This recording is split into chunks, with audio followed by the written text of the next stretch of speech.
Last week, inside the walls of the Vatican, a secret meeting took place that would send shockwaves through both religious and royal institutions. Witnesses were silenced, but whispers leaked a private audience between Pope Francis and Catherine, Princess of Wales. What emerged from that meeting has stunned the world and shaken Buckingham Palace to its core. Before we go deeper into what this really means for the royal family, make sure to subscribe so you don't miss a single update. The meeting was not part of any scheduled royal itinerary. No press release, no public itinerary, not even a hint in the usual media circles. Catherine's unannounced arrival in Rome raised eyebrows among those few in the know, but it wasn't until she entered the sacred halls of the Apostolic Palace that the true weight of this visit became clear. The Vatican, normally a hive of diplomatic formality, fell into an eerie silence that morning. Doors were shut tight, hallways were cleared. Staff, from the Swiss Guard to personal aides, were placed under immediate instruction, absolute confidentiality, no questions asked, and total lockdown. This wasn't just a royal visit. It was a moment of seismic significance, one deliberately hidden from the world until the last possible moment. When Catherine stepped into the Pope's private audience chamber, the tone, even by Vatican standards, was heavy with ceremony. Guards flanked the corridor like sentinels, protecting a sacred secret. Catherine carried herself with the poise expected of a future queen. Yet insiders say there was an emotional weight to her expression, as if she knew something momentous was about to occur. The meeting was expected to last no more than 20 minutes. It extended to nearly an hour. Eyewitnesses, those few allowed in earshot, describe a conversation that moved from diplomacy to deeply personal terrain. At one point, the Pope reached across the table, grasped Catherine's hands, and closed his eyes in silent reflection. Those moments, they say, weren't just symbolic, they were transformative. Even more curious was the presence of prepared documents, some bearing Vatican seals typically reserved for formal declarations or historical endorsements. The contents remain sealed, but their timing speaks volumes. Why would such materials be drafted in advance for a meeting the world wasn't even meant to know about? This wasn't protocol, it was prophecy. But the moment that has since gripped every corridor of power came toward the end of the meeting. As Pope Francis stood to offer a blessing, his voice reportedly trembled, not with age, but with conviction. In Latin, he referred to Catherine as Regina Futura, the future sovereign. A phrase that, in any other context, might have seemed ceremonial, but here, in this setting, from this pontiff, it was something altogether different. It wasn't just a compliment. It was a spiritual coronation, a divine nod to a destiny long speculated, now quietly sanctified by the most powerful religious figure on earth. The ripples of that phrase did not stay within the Vatican's thick stone walls. They traveled fast, reaching ears that were never supposed to hear them. Because if the Church had spoken, what did it mean for the crown, and what did it signal for the man who still wore it? But what could possibly compel the head of the Catholic Church to bestow such a symbolic honor on Catherine, and why now?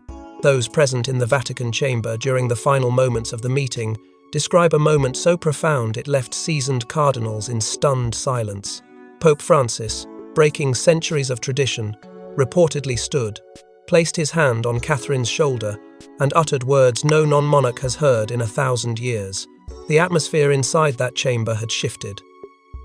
What began as a reserved exchange between spiritual leader and royal consort had now transformed into something deeper, almost ancient. A leaked document, swiftly dismissed by Vatican officials yet verified by multiple anonymous sources, captured the Pope's private remarks to Catherine.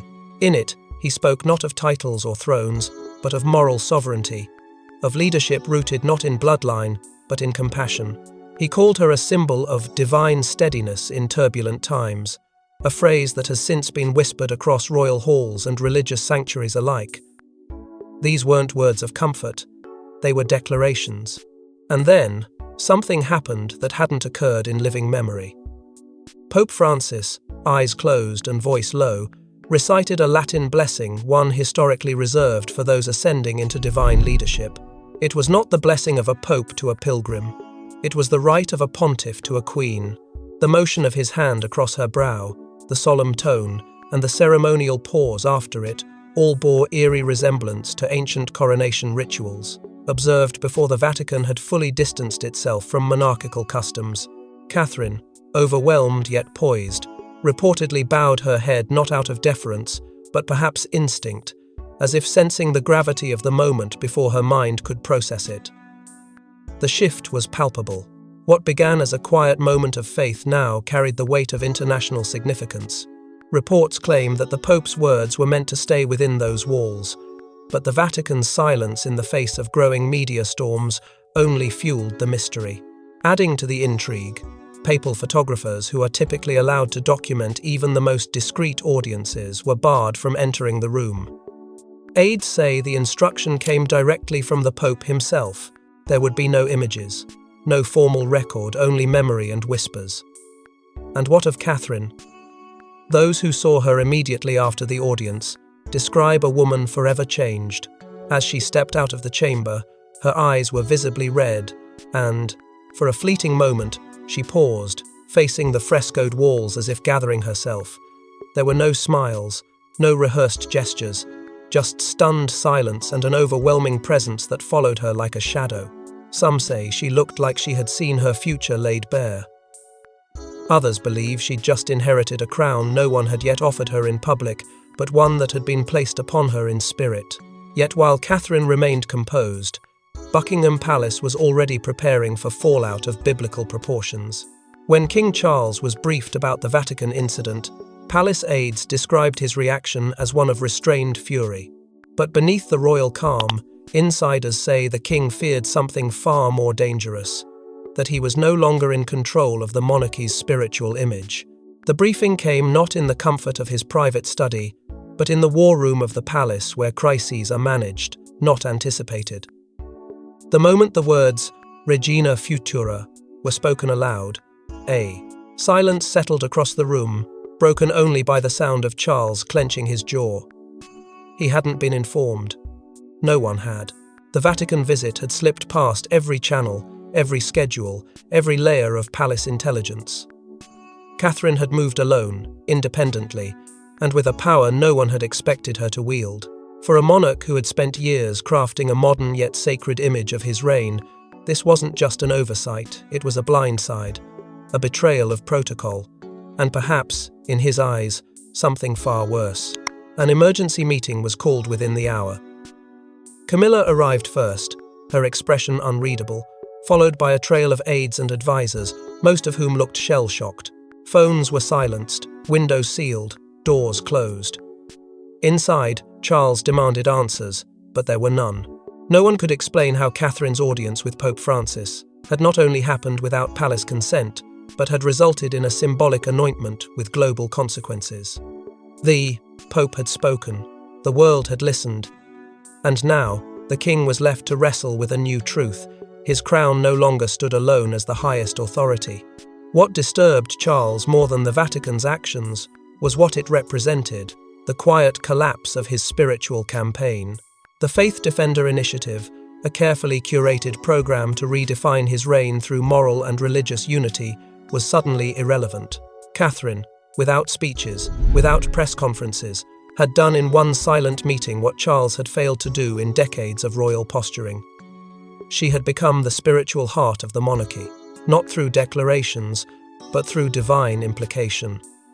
Tensions between Charles and Catherine, long buried beneath public smiles and staged photos, began to resurface. In private, conversations were clipped. The air in official gatherings was described as thin, stifled, controlled. The king no longer viewed her as merely his son's wife. She was something else now, something undefined, yet impossible to ignore. And that unknown terrified him more than any political threat he had faced. Behind closed doors, Camilla's voice cut through the fog. "This changes everything for her," she reportedly said, almost in a whisper. It wasn't a warning, it was an observation, one laced with caution, perhaps even envy, because she too saw what was happening. Catherine's ascension wasn't being handed to her. It was unfolding organically, through reverence and recognition that no crown could buy or command. And while the king was grappling with the symbolic shift, one woman watched from the shadows with quiet calculation, Queen Camilla. While public appearances remained civil, the inner chambers of Clarence House buzzed with quiet rebellion.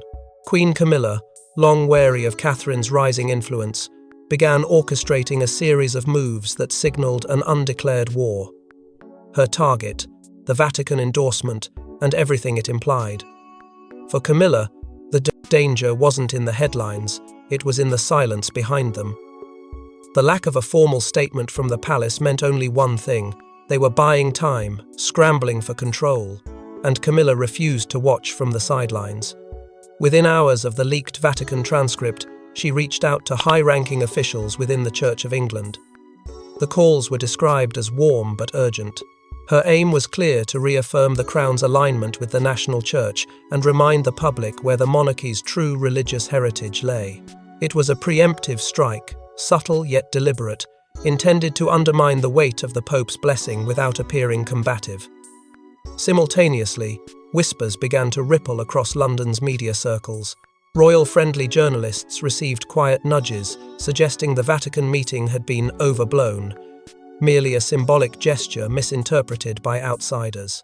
Stories began to emerge, framing Catherine's visit as personal, not prophetic. These weren't coincidences. They were calculated distractions, deployed with precision by a PR machine built for damage control. But beneath the surface, the effort felt forced, like trying to plug a dam with paper.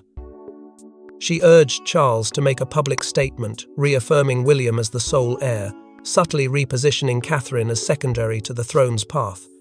But Charles, still shaken and uncertain, refused, not out of loyalty to Catherine, but out of fear that any public comment might validate the Vatican's symbolic intervention.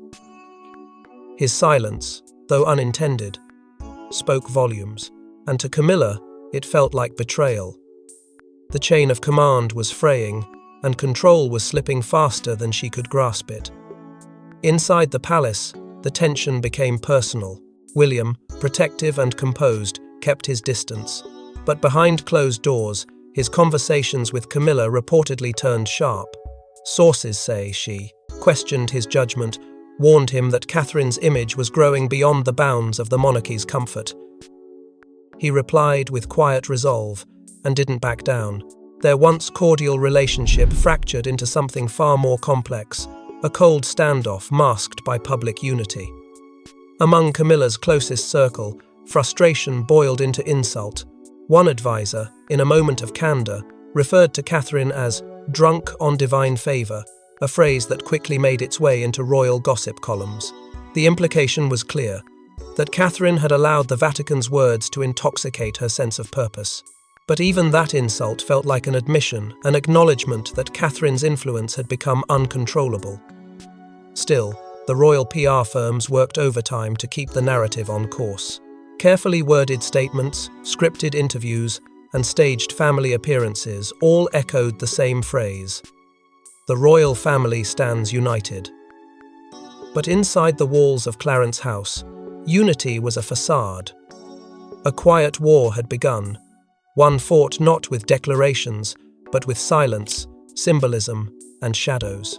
But not everyone was working against Catherine, because someone within the royal fold had already begun building her spiritual legacy. As tensions rose, Prince William remained publicly neutral, but behind the scenes, his actions told another story.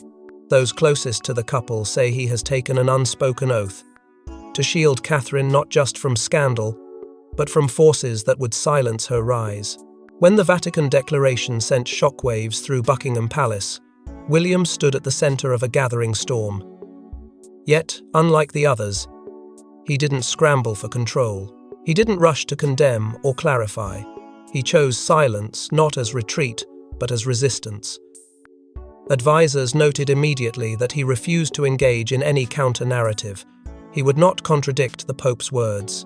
He would not entertain the palace's plea for damage limitation. And when Camilla approached him privately to discuss the dangers of Catherine's rising image, he reportedly listened with a distant calm, gave no assurances, and walked away. That silence wasn't absence, it was protection. Behind closed doors, William was far from idle. He held quiet consultations with his most trusted aides, not to manage scandal but to fortify her image. He anticipated the whispers, the headlines, the inevitable backlash, and he prepared. Media teams were subtly instructed to shift tone, reinforcing Catherine's role as a unifying figure rather than a rival force. Carefully placed features began surfacing, not explosive or defensive, but gentle reminders of Catherine's enduring presence, her grace under fire, her devotion to the institution, and to him. This was not crisis management, it was stewardship. Observers began to notice a shift in William's public demeanour. At events, he stood closer to Catherine than usual. His gaze never wandered far from her. Their body language spoke volumes, shoulders aligned, hands brushing, silent nods in sync. In moments where others expected distance, he gave reassurance. He did not announce his allegiance, he embodied it. Even in private, William began distancing himself from palace planning led by Charles and Camilla. Several scheduling briefings were skipped, invitations declined, a subtle wall was rising, and it separated William's loyalty to the crown from his loyalty to the woman he believed was becoming something more than just his wife. One intimate account came from a longtime friend of the couple, who described a late-night conversation between them following the Vatican storm. Catherine had expressed doubt, even guilt, over what her presence had set in motion. William's response was quiet, but unwavering. He took her hand and said, "You were born for this. Not because of title or blood, but because of who you are when the world turns against you." That line, more than any strategic maneuver, became the cornerstone of their resistance. It wasn't just about shielding her from critics, it was about reinforcing her from within. Even sources within the Vatican confirmed what many suspected. Before the meeting, William had given his private blessing. It wasn't protocol, it wasn't required, but it was deeply personal. He had known what the Pope might say, and rather than stop it, he'd allowed it, perhaps even hoped for it. Because in a monarchy where control meant everything, William had made a rare and powerful choice. He chose faith. He chose Catherine. But while Catherine's allies held firm, her own doubts and hidden fears threatened to crack her resolve. Few know that days after the Vatican meeting, Catherine penned a private letter never meant for the public. It wasn't a message of triumph. It was a confession, written in candlelight, filled with fear, doubt, and haunting premonitions about her future as queen. The letter, hidden in a drawer beneath layers of silk and sealed envelopes, was discovered by a staff member tasked with organizing Catherine's study after her brief absence. It was never intended for the eyes of the world. The ink, slightly smudged, bore the weight of someone not writing to impress, but to unburden. In it, Catherine laid bare a truth the public never saw, the emotional cost of becoming something more than herself. Her words trembled between strength and surrender, asking questions no title could answer. What if I am not who they see? What if the crown that now waits for me is heavier than gold? She wrote. That line alone sent ripples through the palace walls. It wasn't defiance. It was dread. She spoke of sleepless nights, of an aching in her chest that no accolade could quiet. One passage referenced a dream she had in the days following her meeting with the Pope, a dream she couldn't shake. In it, she stood alone in a burning chapel, the air thick with smoke and silence, until the faint image of Diana appeared, not smiling, not angry, just watching. The figure turned and walked away, leaving Catherine in the fire, unable to follow. That dream, she confessed, haunted her more than any headline ever could, not because of fear, but because it felt like a warning. The letter was not merely a private cry, it was an echo of the storm building within her, between her sense of faith, her sense of duty, and her instinct for survival. She described the weight of being blessed by the Pope not as a gift, but as a burden she never sought. The words that had shaken the world, Regina Futura, felt less like a prophecy and more like a sentence. The silence, she wrote, is louder than thunder, and it follows me wherever I go. Toward the end of the letter, her tone shifted. The confidence that had carried her through public appearances, speeches, and silent battles was gone. In its place was vulnerability, raw and real. She spoke of her children, how she feared they would inherit not just a name, but a legacy soaked in scrutiny. And yet, through it all, she never asked for escape. She simply asked for understanding. The final line was short, but unforgettable. May God forgive what comes next. But forgiveness would be hard to come by, especially once the global stage erupted in response to the Vatican's bold declaration. From Buenos Aires to Tokyo, the headlines screamed with disbelief. Some praised the Vatican's move as divine prophecy. Others warned of political meddling and constitutional chaos. Suddenly, Catherine's name wasn't just in palace whispers, it was dominating every global screen.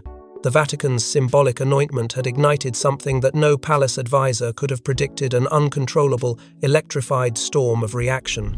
Within hours, major news outlets were pushing breaking alerts, with images of Catherine and Pope Francis flooding social media. The narrative splintered immediately. Religious leaders from South America to Eastern Europe hailed the moment as historic, describing it as a new chapter in moral leadership. But in the UK, it was a different story. The press was split, half captivated, half critical, and within the British establishment, alarm bells were ringing with deafening intensity. Political figures demanded answers. Constitutional scholars called for clarity.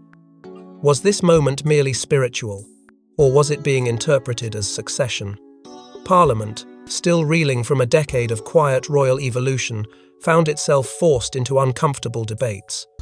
The phrase, "crown by church, not the people," began trending across protest signs as small crowds gathered outside government buildings. What began as symbolic had now turned volatile. The question was no longer whether Catherine had been honoured, but whether the Vatican had overstepped into the realm of monarchy. The Church of England, caught off guard, issued a terse statement, reaffirming its ties to the monarchy, but carefully avoided naming Catherine. Behind closed doors, religious leaders were divided. Some praised the move as a holy endorsement of Catherine's character. Others feared it blurred the lines between spiritual influence and royal power. For a monarchy already walking the tightrope of modernity and tradition, the Pope's blessing had become a trigger point, not a unifier but a wedge. And then came the personal fallout. Catherine, already emotionally drained from the storms swirling within the palace, found herself at the centre of an international spectacle. Public appearances were scheduled, then abruptly cancelled.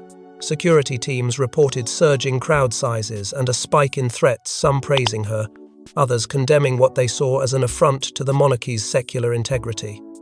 Every move was dissected, every silence weaponized. Her image, once carefully curated as calm and composed, was now the battleground for two competing visions of royalty, one rooted in tradition, the other in something more prophetic. Yet through it all, Catherine remained invisible. No interviews, no clarifications, only silence. And that silence became its own kind of power, because as the world spun itself into a frenzy trying to define her, Catherine said nothing and became everything. To some, she was a beacon, to others, a threat. But to all, she was unavoidable. But even as the world debated her fate, one final voice entered the scene. A voice no one expected, yet everyone feared. Just when it seemed the story couldn't become more surreal, a long-forgotten recording of Princess Diana surfaced, her voice calm, prophetic, and chillingly specific. In it, she speaks of a young mother who will heal the throne through grace, not blood. The recording, unearthed from a private archive by a former confidant of Diana, had remained sealed for decades. It was dated just weeks before her untimely death, its existence long rumoured but never confirmed until now. In the quiet, intimate audio, Diana spoke not of herself, but of a future she feared would unfold without her. Her words, measured, emotional, almost whispered, carried the weight of a woman who knew too much and had seen too far. She described a figure she believed would emerge in a generation to come. "She won't wear power," Diana said. "She will carry it softly, quietly, and through her, the monarchy will remember what it means to serve." What made the moment thunderous was not merely the content of the tape, it was the chilling synchronicity between Diana's vision and the Vatican's declaration. The phrase, "grace, not blood," echoed the very language Pope Francis had used in reference to Catherine. The public couldn't ignore it. The symbolism was too perfect, too precise, too haunting, and in that instant, the debate around Catherine's anointment shifted. It was no longer about politics or precedent, it became a question of prophecy. The reaction was immediate and overwhelming. Within hours, the audio clip had gone viral across every platform. Hashtags in tribute to Diana surged once again. Floral memorials reappeared outside Kensington Palace, as if time had rewound. Crowds gathered in silence. For the first time since the Vatican meeting, the tone of the world's reaction softened. No longer combative, no longer divided. Just stunned, humbled, and reflective. The people began to speak in a different register, one that sounded less like resistance and more like recognition. Catherine, once a duchess in the public eye, had suddenly inherited a legacy far deeper than any title, the continuation of Diana's spirit. And while the press waited for some official acknowledgement, none came. Instead, Catherine was seen slipping away quietly from an event that had been scheduled weeks in advance. No fanfare, no cameras. She appeared briefly in the early hours of morning at the base of Diana's statue alone. She placed a single arrangement of white roses at its feet and stood still, motionless for nearly 10 minutes. No words were spoken. But that silence echoed louder than any speech. From that moment, the public began to see something more than a royal figure. They saw a lineage, one not born, but inherited through grief, humility, and unspoken strength. Diana had once been called the People's Queen, and now many were beginning to whisper that the crown of that legacy, though invisible, had quietly passed to Catherine. Now, with the weight of faith, family, and fate upon her shoulders, Catherine faces the final reckoning. The palace remains silent. The Vatican will not retract. And Catherine walks forward. As crowds gather outside Windsor and chants fill the air, a new future begins, not decreed by lineage, but by divine recognition. For the first time in modern history, the crown is not inherited, it is honored.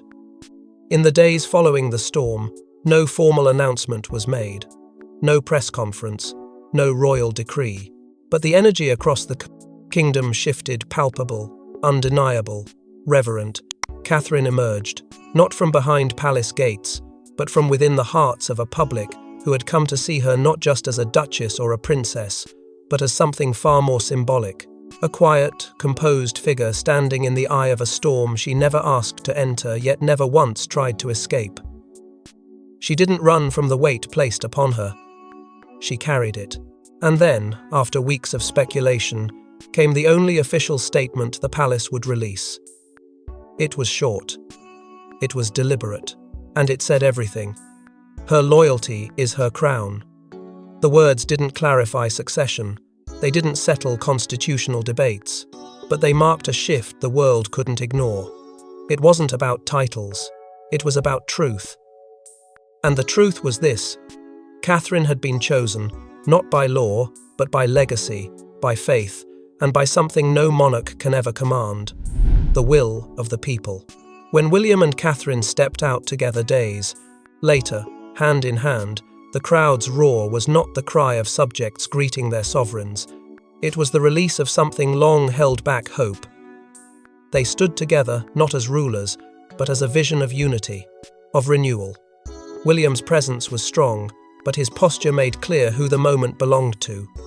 He wasn't presenting her. He was walking beside her, silently affirming what many already believed. Her rise was not his to approve, it had already begun. The world took notice.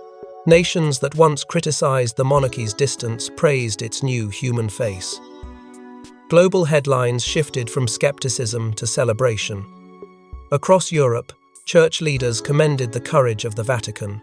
In North America, commentators described the moment as a rebirth of royalty. And in London, the crowd that once stood divided now gathered in peace, holding signs not of protest but of welcome. A royal figure had become a spiritual emblem. a symbol of grace forged in the fire of public scrutiny. Then, quietly, the Vatican released the full transcript of Pope Francis's blessing.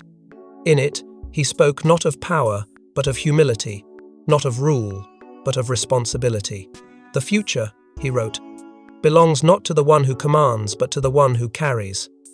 Those words, etched into history, echoed through the halls of a monarchy being reborn. And in the final act, witnessed by only a few, Catherine received a gift unlike any crown. Diana's sapphire brooch recrafted not as a symbol of memory, but as a pendant worn close to the heart. Not displayed for the world, but carried quietly, like the legacy she now bore. And so, as the world watches with bated breath, the story of monarchy, faith, and fate finds a new center, not in the throne room, but in the heart of a woman the world now calls Queen. Thanks for watching. Please don't forget to like and subscribe, and we will see you in next one.